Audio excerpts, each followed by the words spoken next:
বিসমিল্লাহির রহমানির রহিম। শুরু করছি মহান সৃষ্টিকর্তার নামে, যিনি পরম করুণাময় এবং অত্যন্ত দয়ালু। আসসালামু আলাইকুম এভরিওয়ান। আজকের ক্লাসে স্বাগত জানাচ্ছি আমি সাইফুল্লাহ শান্ত।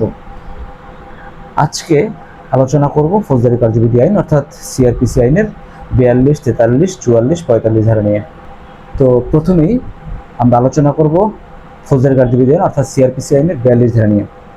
তো 42 ধারায় বলা হয়েছে, যে কোনো যুক্তিসঙ্গত কারণে যদি পুলিশ এবং ম্যাজিস্ট্রেট কোনো জনসাধারণের কাছে সাহায্য দাবি করে বা সাহায্য চায়, তাহলে ওই জনসাধারণ পুলিশ এবং ম্যাজিস্ট্রেটকে সাহায্য করতে বাধ্য।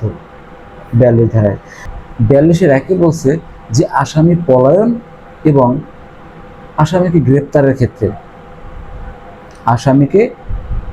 ক্ষেত্রে এবং আসামির পলায়ন প্রতিরোধে যদি কোনো পুলিশ বা ম্যাজিস্ট্রেট কোনো জনসাধারণের কাছে সাহায্য দাবি করে বা সাহায্য চায়, অবশ্যই জনসাধারণ পুলিশ এবং ম্যাজিস্ট্রেটকে আসামি গ্রেপ্তার বা আসামি পলায়ন রোধে সাহায্য করতে বাধ্য।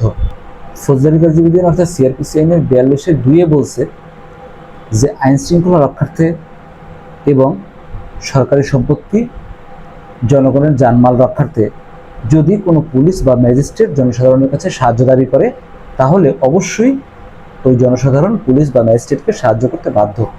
যদি সেক্ষেত্রে সাহায্য না করে, আসামিকে গ্রেপ্তার বা পলায়ন রোধে, আইন শৃঙ্খলা রক্ষার্থে, জনসাধারণের জানমাল রক্ষার্থে বা সরকারি সম্পত্তি রক্ষার্থে বা কোনো যুক্তিসঙ্গত কারণে যদি পুলিশ বা ম্যাজিস্ট্রেটকে জনসাধারণ সাহায্য করতে অস্বীকৃতি জানায় বা সাহায্য না করে, তাহলে জনসাধারণের দণ্ডবিধি আইনের 187 ধারায় শাস্তির ব্যবস্থা রয়েছে। এবার ফৌজদারি কার্যবিধি আইনের 43 ধারায় বলা হয়েছে, যদি পুলিশ অফিসার ব্যতীত অন্য কোনো ব্যক্তিকে পরোয়ানা কার্যকর করার দায়িত্ব দেওয়া হয় বা ক্ষমতাপ্রাপ্ত হন, অন্য কোনো ব্যক্তি, পুলিশ অফিসার ব্যতীত অন্য কোনো ব্যক্তি যদি পরোয়ানা কার্যকরী করার ক্ষমতাপ্রাপ্ত হন বা তাকে যদি ক্ষমতা দেয়া হয়, পরোয়ানা কার্যকর করার ক্ষেত্রে ক্ষমতা দেওয়া হয়, তাহলে এই ব্যক্তি পরোয়ানা কার্যকরী করার ক্ষেত্রে যদি কোনো জনসাধারণের সাহায্য দাবি করে, তাহলে জনসাধারণ ওই ব্যক্তিকেও সাহায্য করতে বাধ্য।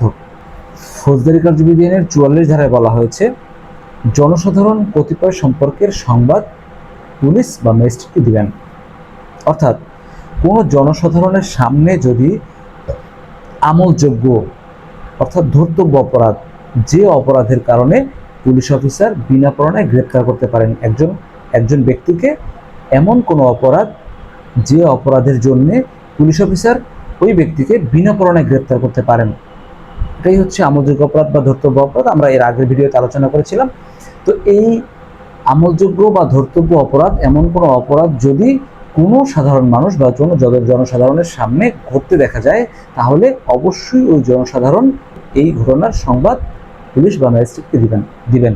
যদি এরকম কোনো সংবাদ তার চোখের সামনে, কোনো জনসাধারণের চোখের সামনে ঘটেছে, আর এটা দেখার পরেও যদি এই জনসাধারণ বা এবং কোনো ব্যক্তি যদি পুলিশ অফিসার বা ম্যাজিস্ট্রেটকে এই সংবাদ না দেন, তাহলে দণ্ডবিধি আইনের 176 ধারা মতে তার শাস্তির বিধান রয়েছে।